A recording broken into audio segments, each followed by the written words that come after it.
All right, we're down to the last chapter in the course, which is chapter 6, and we're only doing a couple sections of this. We're going to be solving systems of equations and then using them to solve some applications, word problems, of course, right? First of all, a system of equations is when you have multiple equations that deal with the same variables. You can think of an equation as being a restriction that's set by some sort of situation.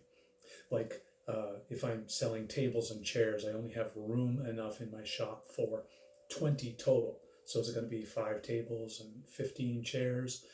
You know, that's a restriction on the situation that's imposed by something. So we're going to be looking at situations where there are two different restrictions and we have to satisfy them both.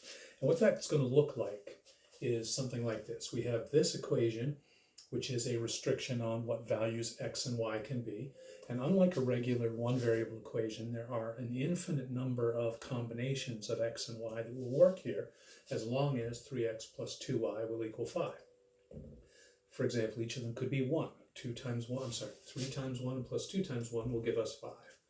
3 and negative 2 will work. We put a 3 in there for x, we get 9. Negative 2 is minus 4, that'll give us 5. 5 comma negative 5 will work. Put the 5 in there, we get 15, and then minus 10.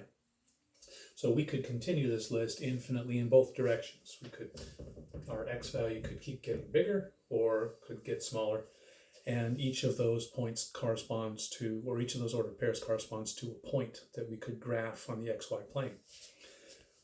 We got another equation here, 2x minus 3y equals 25, and there's also an infinite number of pairs for x and y that will work in that equation, and we could list them. I've listed a few here. What we're looking for is the one that will satisfy both of these equations. So one that makes this true and also that true. And here you can see that 5 and negative 5 appears on both lists, so that is the solution to this system of equations. If we need a pair of numbers that works in both, that's going to be it. And throughout this chapter, we're going to look at several different ways of finding that pair. We'll do it by graphing, by substitution, by elimination, and then my favorite method of all, which is just ask the calculator to do the work for us. And then after we do that, we're going to look at some applications where being able to solve a system is useful, and then we'll be done for the semester, and we'll be ready for a final exam. Talk to you in a bit.